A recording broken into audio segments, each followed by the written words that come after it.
NCQA, who'll be joining us. Brad Ryan will be presenting quality measurements with NCQA and all this cool stuff, the DQMs and the ECDSs and all that. We're going to learn about all these new acronyms, everyone. Some of it's exchanged via FHIR using the quality measures, FHIR Da Vinci use case, which I think is kind of cool. It's part of our emerging technologies. So that's one of the reasons why I invited Brad. Before we get started, I promised my friends that I would do a little promo. The WEDI Fall Conference is coming up, and I would love to know, raise your hand if you plan on attending. So go to the, what is it, reactions, and then raise your hand if you're attending. Come on, raise your hands. Hey, Rebecca. Okay, curious. Virtually only. It's virtual and in person. It's both. All right, virtual only. Virtual only. Okay, gotcha. All right. A question, just a survey question, and if you wouldn't mind, if there was anything that's holding you back from attending, is it the content? Is it travel restrictions? Is it the expense or anything? If you can go ahead and just put that in chat, why you would feel you can't attend, or maybe your organization won't let you travel, that would be really, really helpful feedback for my education committee. So if you could do that, I'd appreciate it. And we won't hold your name accountable. We'll keep it, I know it will show up on this recording, but I promise we will not hold this against you. Okay. Nobody's chatting. Well, maybe COVID, okay. Yep, I knew that one, Chuck. Expense in the COVID post world. Okay, thanks, Vicki.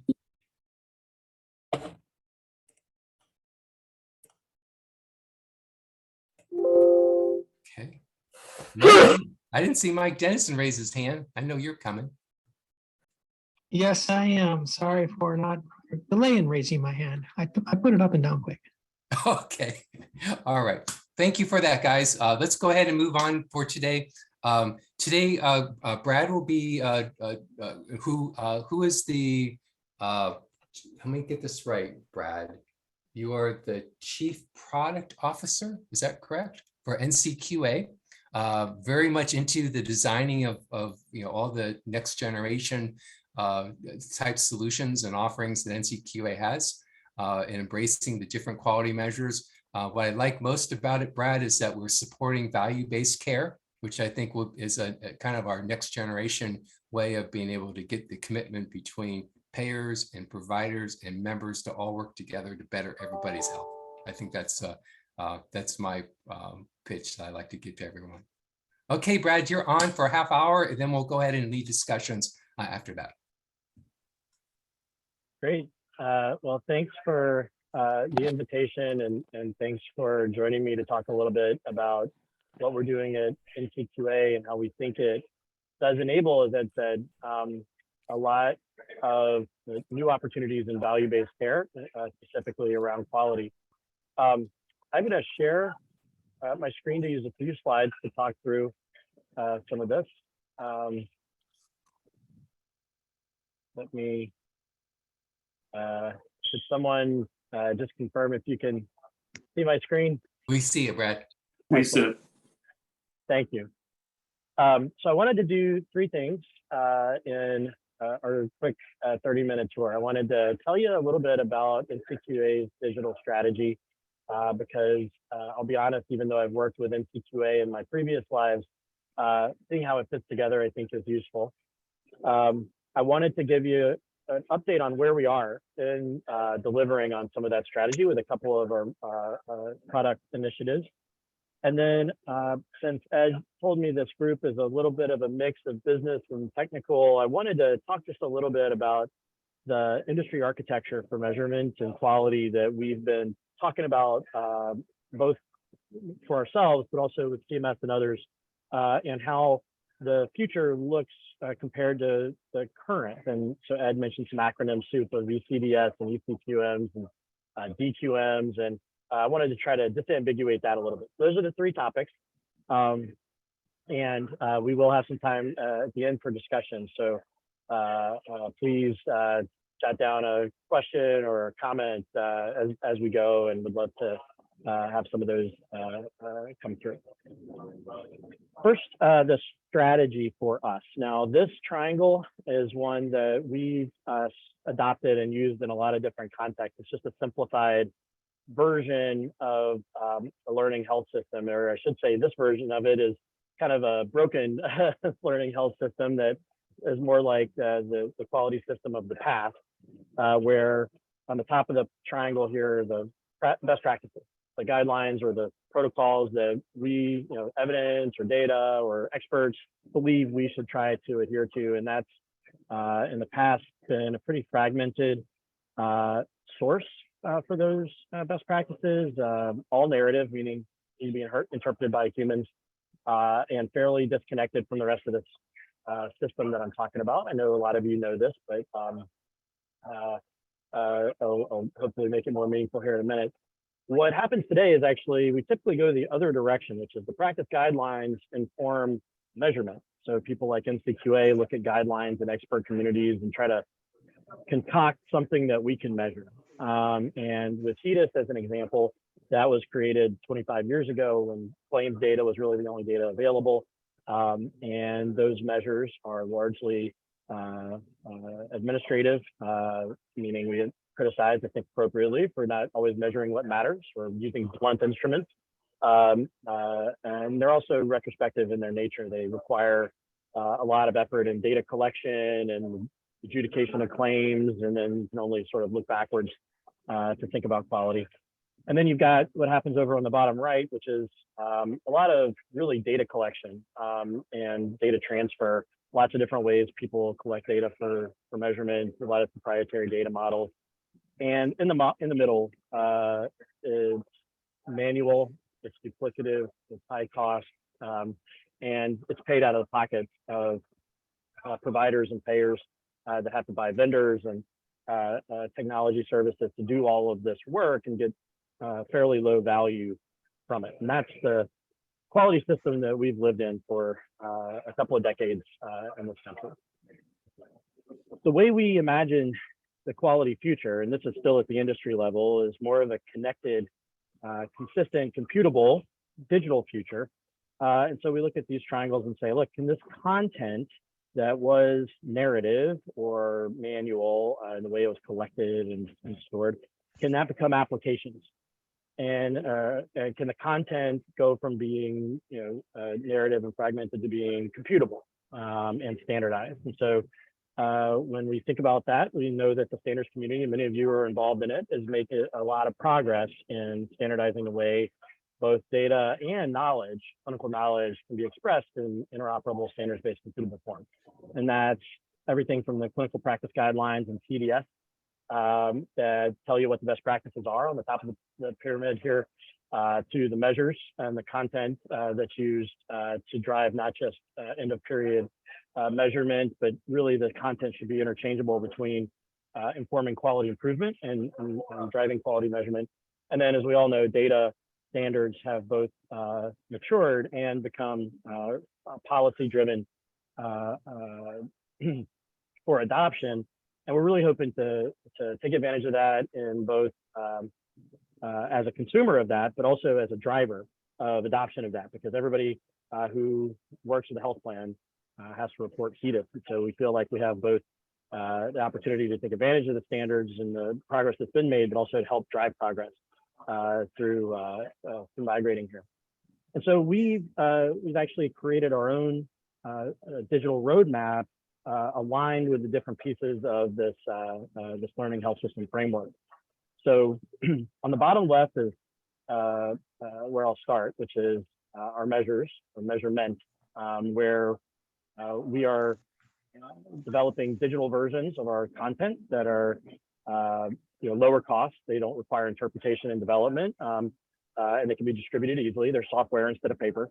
But we also think we can make them configurable and dynamic instead of static for make that content a lot more usable. And we believe we can develop better content. The art of what's possible has changed since traditional measures were created. And so I'll tell you more about that here in the next section. That's sort of the bottom left, what we call our performance solutions. Another role that NCQA plays is on the bottom right, and not everyone thinks about this one, but if you've ever participated in HEDIS, you know that HEDIS is not just measures, but it comes with an audit and certification. We help maintain the integrity of the measurement system, and so that everybody knows that there's apples to apples comparisons, and there's a lot of trust built into that system. And we've started down a path to release digitally enabled or digital versions of products that are in that information integrity category to try to automate and improve on what is currently a manual people-based audit. And so we want to reduce that burden, but also give people more prospective insights about data quality and tools that help people find and correct data problems at the source. And in doing so, we want to help create more trusted, validated data sources that can be trusted between parties, not just within. Up at the top part of the triangle, we are taking a much more proactive model when we develop content to try to enable quality improvement, not just measurement. I mentioned that before, and starting to try to build standards and protocols and guidelines into the content that could be used for quality improvement and not just end of period measurement. And then in the center of the triangle, where a lot of these things come together, we have launched and are continuing to develop a digital community where the aim is to provide resources and collaboration that helps accelerate the transformation of digital.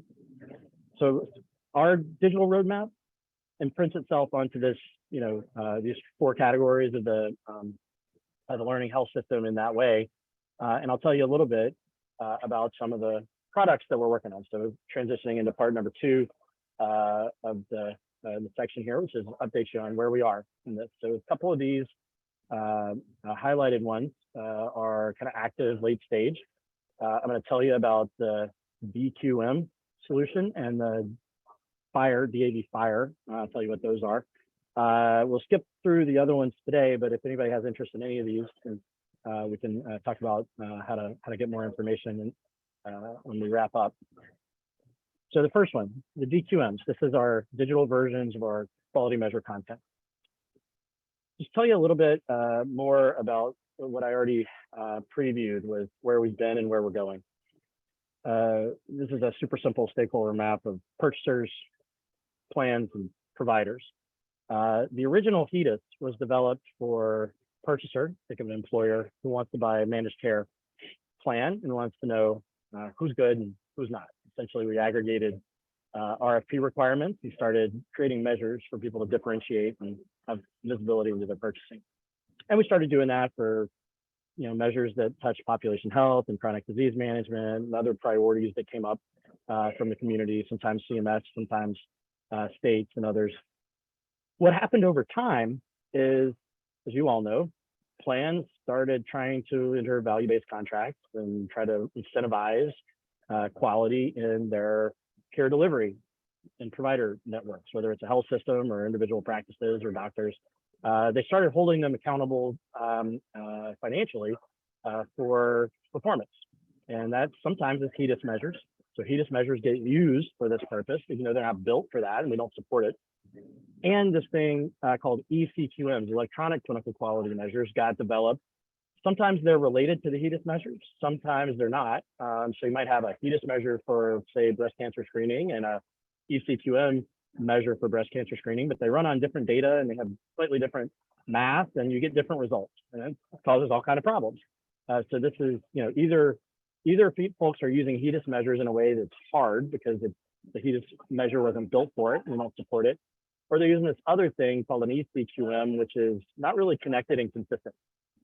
This is a pain for providers in all kinds of ways. The second big piece of opportunity in the market is if you think of all the things that people want to do around quality and quality measures, one of those things highlighted here is report. At the end of the period, I want to calculate my numerator denominator rate, and I want to send it to whoever I need to send it to. That's really what NCQA has focused on. In some cases, we don't support the other uses. In some cases, we don't even allow it in our traditional model. And the truth is, almost 80% of our HEDIS vendors don't even report at all. They only do some of these other things, like I want to manage my performance throughout the period. I want to see where I am and how I improve. I want to drive individual or individual provider or patient focused improvement efforts. I want to optimize my investments. I want to actually connect this to my payment program. All those things are hard today. And so our digital DQM, digital quality solution opportunity is to actually hit on multiple of these market needs. So the first is just software instead of paper. That's lower cost. Instead of 100 HEDIS vendors buying a book from us that they interpret, develop, test, certify with us, we can manage a single code base. We can distribute that for free because it's software. Simple, obvious, but not yet consistently done. So we're going to get there. The second is we can make that content dynamic and configurable to support more of those use cases and quality improvement, and make that support more consistent. So a lot of vendors have care gap and quality improvement, but they're having to reverse engineer that, and they all do their best. But why would we not help folks do that as easily as possible and build off of content that's made to support things like care gap closure or decision support. And then finally, we can build better content. Like I said before, what's possible now is different from what was possible when HEDIS was first developed. There's a lot more clinical data that is electronically captured. We have standards emerging. And so this means both building better measures for value-based contracting support, but also making the content widely available so that you're not tied to a vendor. So it's empowerment to be able to embed quality data and insights and quality content into business processes and into the applications that people want to. So we're really trying to empower folks to make quality a part of their business operations and not a separate vertical or a separate data flow or a separate team. And that's where we are, is we're in the midst of a pilot where we are building out our MVP version of this with a subset of our measures that are commonly used in value-based contracting. So the left-hand side just kind of shows what we're creating. It's essentially API-enabled content with an engine to be able to run it. But the data coming in is standards-based. We're building to a FHIR spec, and API connections to be able to pull data out and use it for lots of different purposes.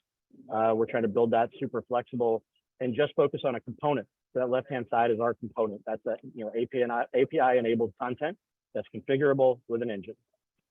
On the right-hand side, you see where we're starting in terms of the measure content we're covering. These are commonly used in value-based contracts, and therefore we feel high priority for organizations that want to get all this value of other use cases. And we're focusing on performance improvement, quality improvement as the main use case to start with. And when I say we're mid-pilot, we are in phase 2 of the 3-phase pilot that's running this year with 5 organizations. Changes on that list. I know at least there are some folks representing change on this call and others. So we intentionally wanted a mix of vendors, health plans, and delivery system of providers, which PolyMed is in that category. And we are working through testing those prototypes and covering those use cases and gathering those requirements, as well as a phase 3 where we're going to have a test deployment in client environments. So this is a component we're delivering as a container to be run in a cloud environment, hosted and operated by a customer. The second product that I wanted to talk to you about is what we call our data aggregator validation product. This is in that bottom right sector of the triangle, where we're talking about information integrity. We already have a product in the market called DAV, Data Aggregator Validation. We've taken our HEDIS audit and we've decoupled it from HEDIS. We are now assessing data quality and validating data for for quality use. We're doing that prospectively with organizations like HIEs and others that want to share that data with lots of plans and other organizations that are trying to run HEDIS, but also do other things. So DAB is already out there. The important thing for this group is we're evolving that program to support and in fact encourage use of FHIR data. And we're trying to build out data quality tools that help people get there. We know everybody's struggling with getting to FHIR, right? And we know that FHIR is a policy requirement, but also not in use in earnest. And we think this is a great use case to get that data actually used. So this is our current VAV program. We have just 3 components. We check the ingestion of the data from however many places it comes. It's usually clinical data today. We check the data management to ensure how data are maintained and the governance and security and change management are done. And then we currently, CCDs are the format in which data is exchanged. In this update, we're adding a FHIR option so that we can validate the conformance with the FHIR spec, but also validating the accuracy and the validity of the data that's inside. We don't think anybody else is doing that. And that's important because that's what our HEDIS audit does, is it ensures there's apples to apples trustworthy comparisons on the other side of the outcome. So adding FHIR here as an option, we think is a really powerful way to help people get through that. You know, we're not there yet on FHIR. We don't know what we're missing. We don't know where we're wrong.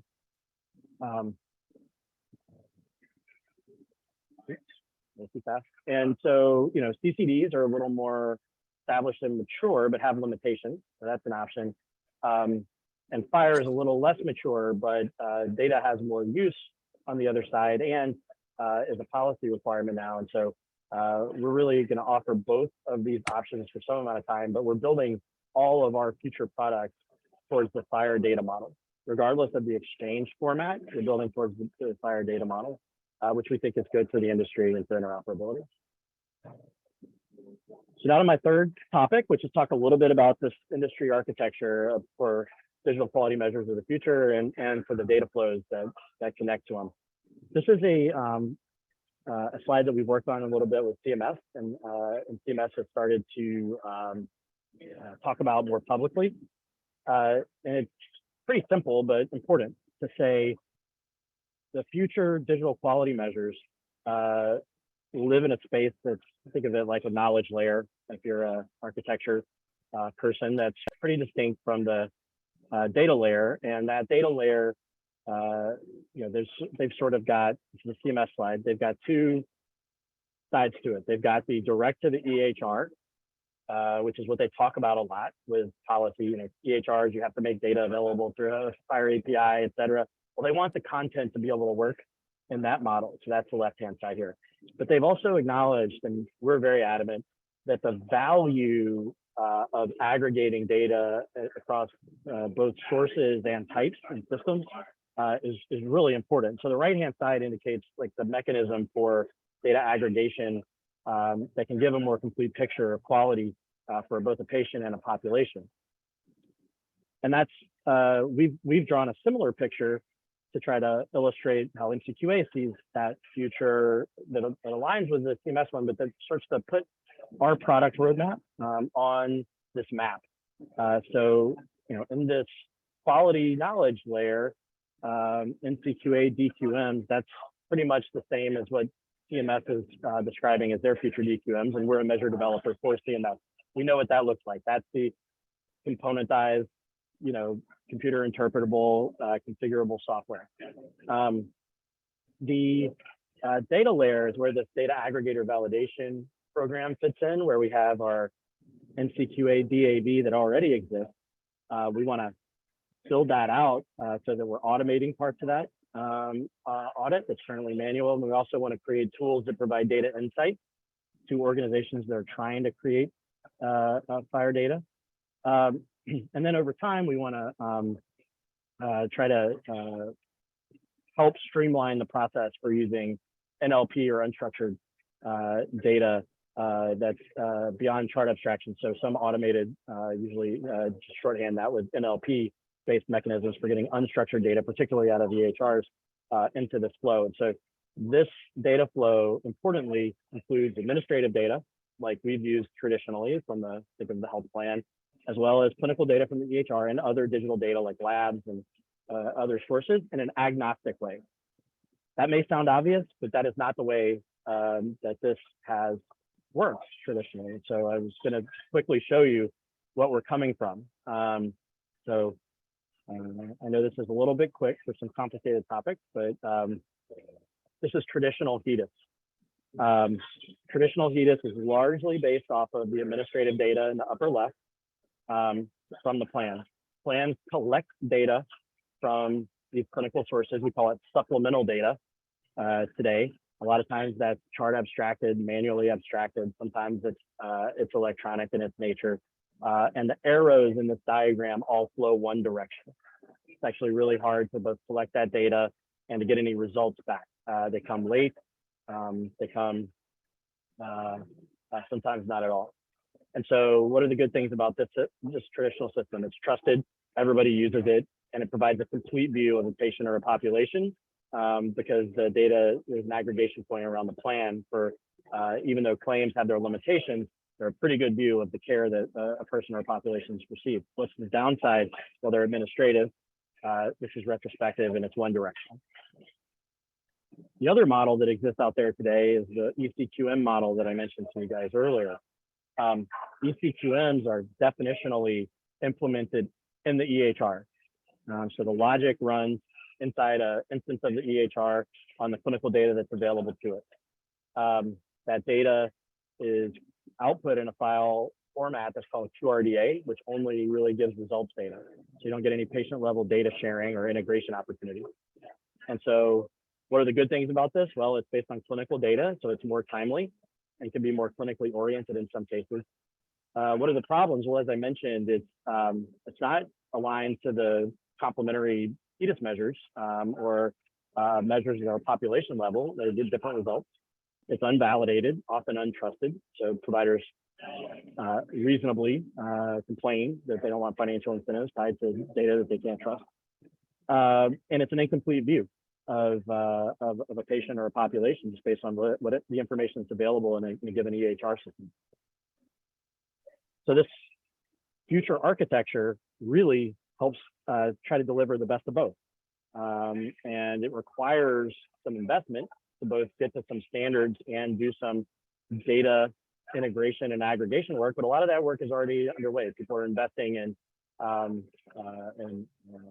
both converting data towards FHIR standards, as well as investing in sharing and integrating data. And again, we think we can be both a push and a pull on this. We think we'll benefit a little bit from the work that's already been done, but we think this is an excellent use case to justify the investment towards FHIR and towards data sharing for this business case. And a lot of people in the interoperability community confirm that for us. That it says, look, interoperability sounds great. The policy says I have to do it. What do I get for it? Well, this is a high cost existing business process to report and run and be compensated and incentivized on HEDIS that we think can be streamlined and take advantage of those standards. So we think it's a great use case for interoperability. So that was what I was hoping to share.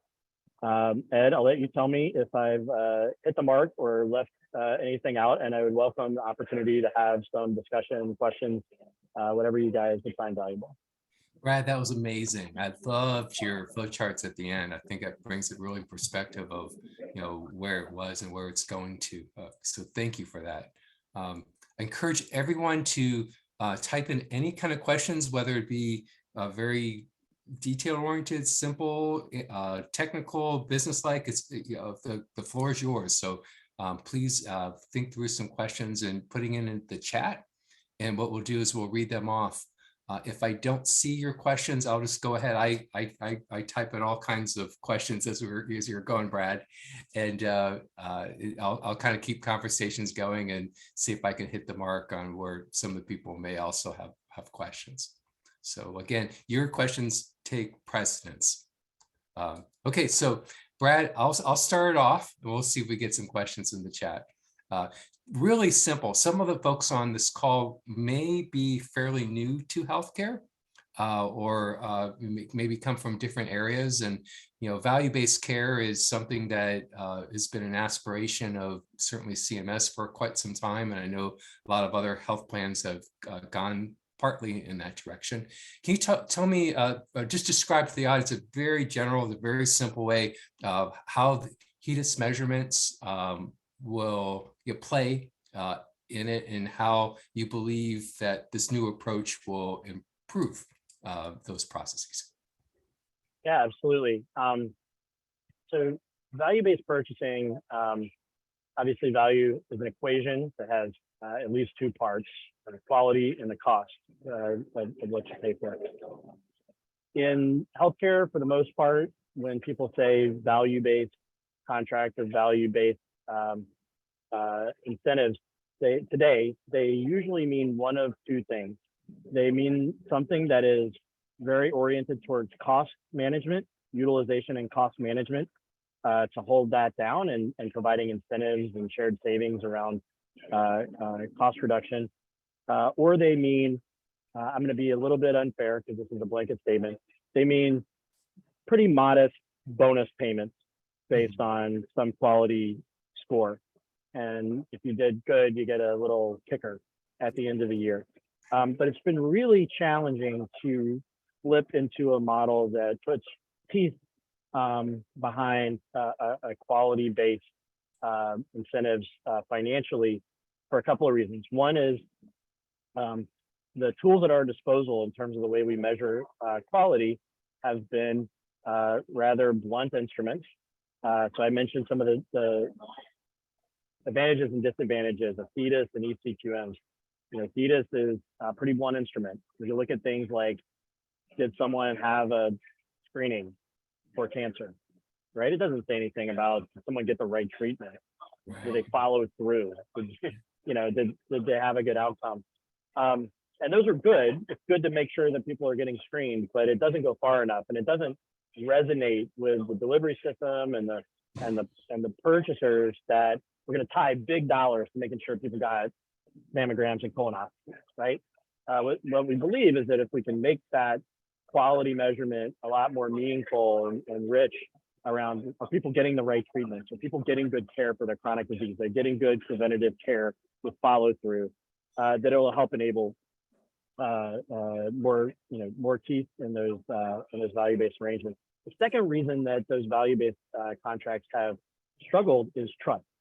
These are business models that don't necessarily, when you try to take a small piece of your business and create different incentives than the 80 or 90% part of your business, you don't necessarily change all your operations and your around it. And there's trust issues for both sharing data between the parties and information between parties, but also just in the data itself. People don't know when they go into a value-based contract negotiation. Oh, so you're going to determine how I did. You're going to use your data. How do I know your data is good? I know what I see, and it doesn't match with what you have. And this opportunity to start validating data against a standard for quality use that can integrate it across multiple sources is a huge opportunity to address that trust factor. So it's better measures, it's building in trust. And then the third piece is, even if you had transparency around things you cared about, trust around in the data or for things that you care about, if you don't feel empowered to do something good about it, you still don't want to be at the mercy. If you're, say, a delivery system, you don't want to be at the mercy of the end of the year, right? We all work in a business where I want to see my, I want to see my sales pipeline every week, right? I don't want to just like see how we do, and then somebody tells me at the end, do we hit our number or not? And so building this content in a way that can be distributed and embedded in applications and in the workflows, the business processes that these organizations have, gives them empowerment to say, you know what, I will take that risk because I can see it and I can manage it now because this content's available to me. It's not just a report that I get at the end of the year. So this is, I'm going to be bold here, but this is why I came to NCQA. I've been working in value-based payment and value-based contracts for most of my career. And HEDIS is already in these value-based contracts because it's the trusted apples to apples thing that exists, right? if we can get this right, I think we can unlock a huge amount of industry value through enabling these types of financial arrangements. I love the passion, Brad. That's awesome. It was a great explanation. Thank you so much for that. Rachel has a question. HL7 Connectathon DEQM use case. What's the level of participation? If that means what is NCQA's level of participation in that, I'll just, Rachel, ask you to clarify if that's what you mean. We have not been, in this or other HL7 efforts, we have been a passive participant for the most part. And that's, again, kind of a blanket statement. We've had our spaces where we've engaged more. This is actually an area that we've strategically made a decision to get more active and engaged around. And in fact, don't want to get ahead of ourselves, but we're in talks to considering whether we actually start up an accelerator or tag on to existing accelerators to try to get some more momentum around this. It's a place where, like I said, we've been in an observation role, and we believe we need to be in a more active driver's role. Thank you. Brad, see, Richard has something. A lot of our FHIR plan clients are mid-size or small and minimal enrollee uptake on patient access API. Also, their ability to compel providers to exchange data via FHIR is limited. Absent a government mandate on providers to exchange data via FHIR with plans, will take a while for some smaller plans to want to establish this infrastructure. Comment on that? I don't disagree that the market is very lumpy on this. So a couple of things. We are doing what we can to align to standards and encourage standards, but we're not requiring FHIR. So if you report HEDIS today, or you contribute data that's reported through HEDIS today, you can still do that, whatever is being done. And that's both a pro and a con for us, as we have this existing infrastructure that we can't abandon or leave behind, and we don't want to. But we want to give people a path that's rational. So for most of those organizations, there is a investment to make the switch, but there's usually a business case where that investment pays off. And that's what I was saying about this being a financial business case for adoption of standards. Now, that may not be a rational investment case for everyone right out of the gate. We know that. But over time, as this matures, whatever is happening today, whether the data is getting pulled out manually and aggregated by vendors and whatever, it's happening, or there are organizations that are trying to make it happen, that are trying to source that data. We think that there's a financial business case. We've even seen some larger health plans funding or subsidizing, for example, HIEs to come through our DAV program, and funding, they fund HIEs in a lot of markets anyway, right? To help access and help data flow. But it will not be flipping a switch. Well, we've got the dubious task of trying to create the glide path where there is a period of time where we have to support two models. We call it the foot in two canoes transition period. It's something we deal with and talk about a lot. We want to give those who can and want to invest a pretty fast path to be all digital, but we want to give those who are behind and maybe can't afford to invest, we want to give them a runway to get there. And that's going to be some complexity for us to manage. We could spend a whole hour on it. I could tell. Brad, I read somewhere, I can't remember if it's the CMS or NCQA that actually normalizes the data for people who can't transmit the data through the FHIR exchange. There's an ability to translate it to something that is adjustable.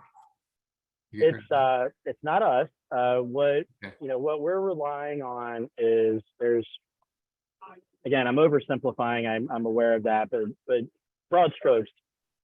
For those organizations that contribute data to HEDIS today, somebody is doing data extraction and data, normalization and mapping, and they're mapping to something. They're mapping to a proprietary vendor model, Yeah. or they're mapping to a TCD that they're exchanging, or an HL7v2 is getting mapped to a something. What we're saying is map to this instead.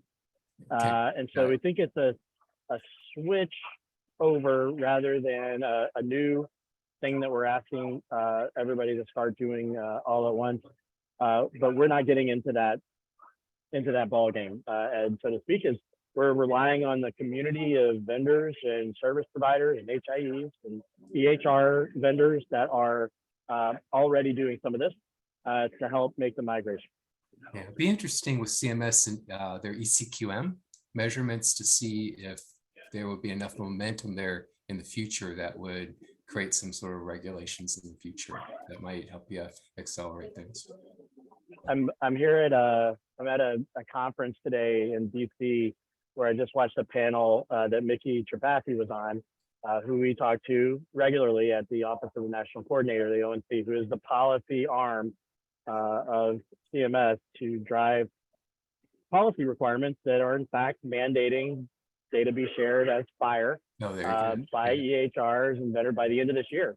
Oh, wow. This is happening now. It is lumpy uptake.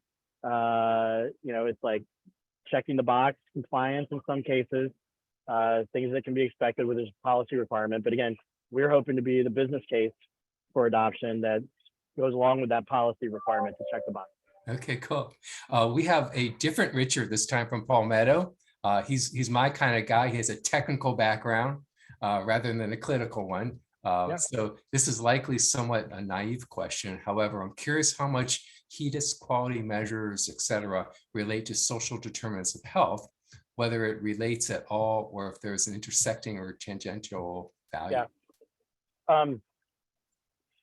They do relate. The way that they relate today and what we're trying to do in the future to build on that, I'll start with what we do today. Today, we have a number of HEDIS measures that are stratified by race, ethnicity, and other determinants that help provide some transparency and some accountability that relate back to equality and health equity. That stratification we are going to continue. So we're going to stratify more measures. And when I say stratify, I mean that they get reported both in aggregate and in populations, and we benchmark across those stratifications. So you can look at that in aggregate and make comparisons. We're stratifying more measures as we go. But we also, NCQA has done a lot in health equity that isn't related to measures, which is we have a couple of products that are what we call standards-based programs where organizations prove that they have the structures and processes and policies that support health equity. And we're getting a lot of traction with those. And we are expecting to build out some measures, some more quantitative assessments of health equity that are more directly aimed at measuring elements of equity. Now that's new. The stratification is current. The measures for the future will be new and that's active development. Yeah, like the direction, Brad. That's cool. Rachel, is there value for considering expanding US CDI? I believe so. So for those who don't know, US CDI is US core data for interoperability. That is the FHIR data model. So FHIR is a framework. There's lots of FHIR standards, and FHIR it provides ways to expand and create use cases within that framework. US CDI is the one that the Office of the National Coordinator, ONC, has built into the policy that you have to share these data elements. US CDI is a roadmap. So there's a V1, 2, 3 plus, and there will be more, right? So we and ONC and everyone believe that that's a roadmap where there's value to expand it over time based on the needs of the market.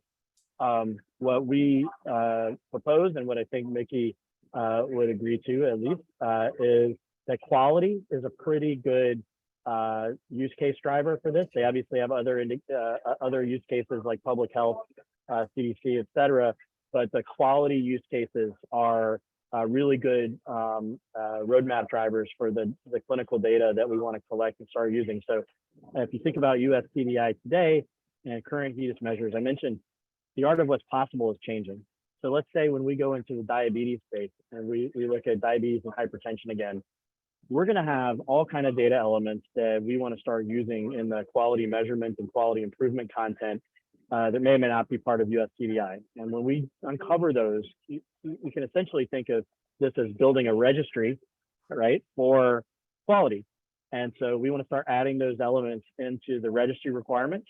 And US CDI is that requirement that that's the target we want everybody to invest and map to. What are we mapping to? How do we do it? Here it is. And we'll maintain that and publish that over time. And the value, back to the point of, is there value to expanding it? The value is unlocking better content that's more relevant to patients and providers for assessing things like how well is my hypertension being managed, or how well is my diabetes being managed, or similar clinical oriented questions. Yeah, pardon the pun, but you're on fire. Take a deep breath, take some water. We've been asking you so many questions. Great engagement from everybody. Keep it coming. Rachel's is actually something that was related to what I was going to ask Brad. Just to give people in the attendee list here a perspective of just maybe giving a quick pass through some of the measurements that you are currently focused on this latest generation. Well, we're coming both directions, right? So we've got existing measures that need to be converted. We can't just sort of throw that out and build from scratch. But we also want to build new content that sort of meets this very aspirational set of standards that I've been talking about. The ones that we're focused on initially are the in-market measures. We chose 14. They were on one of my pages. I won't pull back up, but we chose 14 based on how often they're used in value-based contracts already. Nice. So those measures kind of lump into a few categories of the cancer screening measures. So breast cancer, colon cancer, cervical cancer screening, immunization, so preventative. And then there's a handful of kind of chronic disease things that are in that category. And we're focused on those first because they're the ones that people are most interested in investing in the quality improvement work with. And so it's an early win, we hope, until we can get all the measures crossed over to digital, which is a big win. When everybody can like sunset some of their old, if you wanted to, you could sunset your old architecture.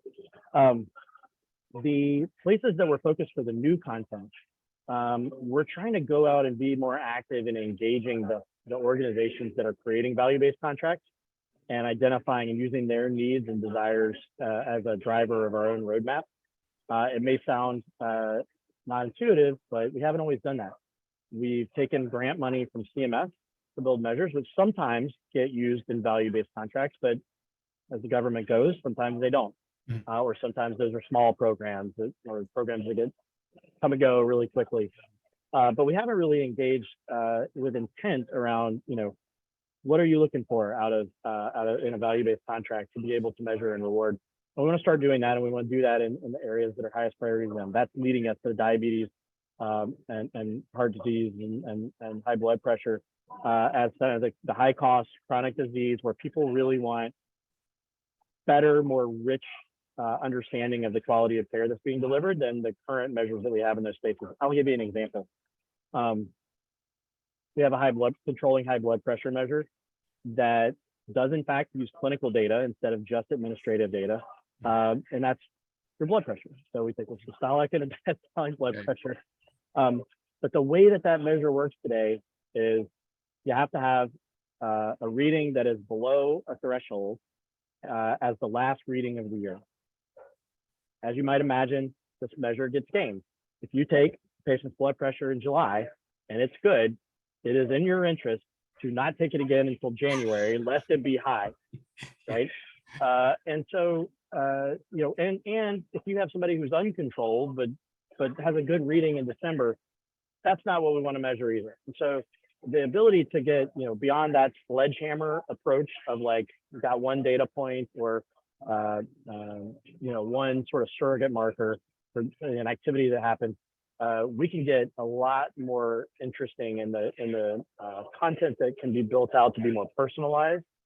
So we can ask, did this patient get the right treatment that they should have gotten based on their clinical profile, their case? And we can ask questions that look at, did they get the right follow-up? You know, are they on the right treatment still at the end of this year? And things like that. Yeah.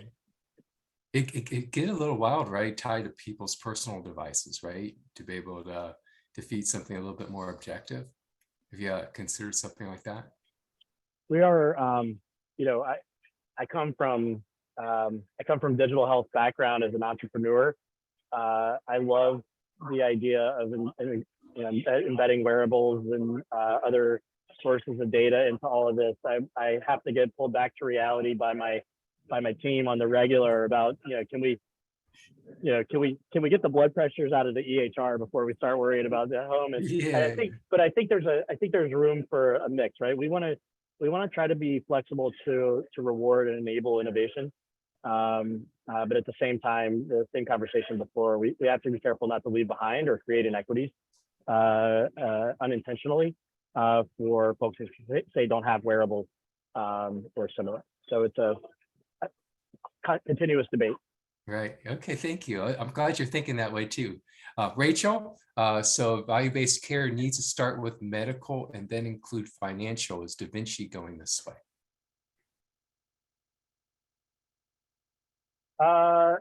I will be honest. I can't speak to where this is on Da Vinci, the Da Vinci roadmap. When I talked earlier about us wanting to be more active in the interoperability community, I think we're on the front end of that. So we need to be a little more proactive in figuring out whether Da Vinci is the right mechanism or whether we need something different or a different entry point. I don't know the answer to that.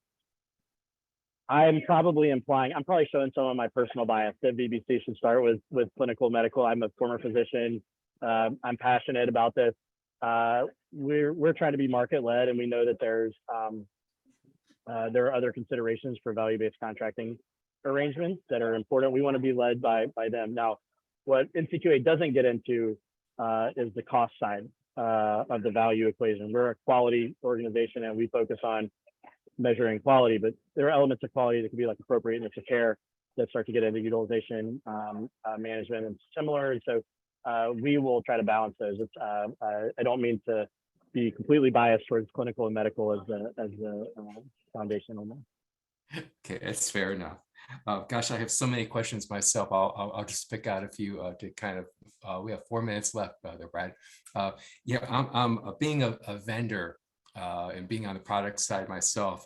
I always think about value propositions and what kind of problems are you addressing, and how would you frame that when you were presenting your efforts. So I'm hearing things about, hey, let's have better value-based care adoption, reducing some of the manual efforts that are going into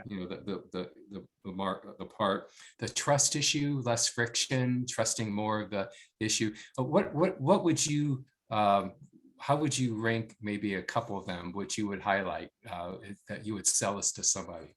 Yeah, Ed, if you want a sales job, let me know. You're doing a pretty good job. So those are the main ones. So there's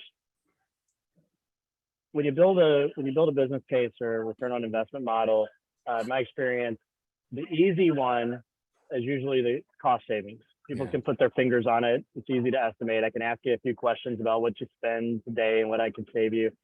That's definitely part of this. There's a lot of duplicative effort that goes into 105 different organizations developing HEDIS engines and testing them and certifying them, and we could just manage a code base that everybody connects to. That's pretty straightforward. There's other cost savings and all the work that people do to further reverse engineer or try to interpret our content and all these other use cases.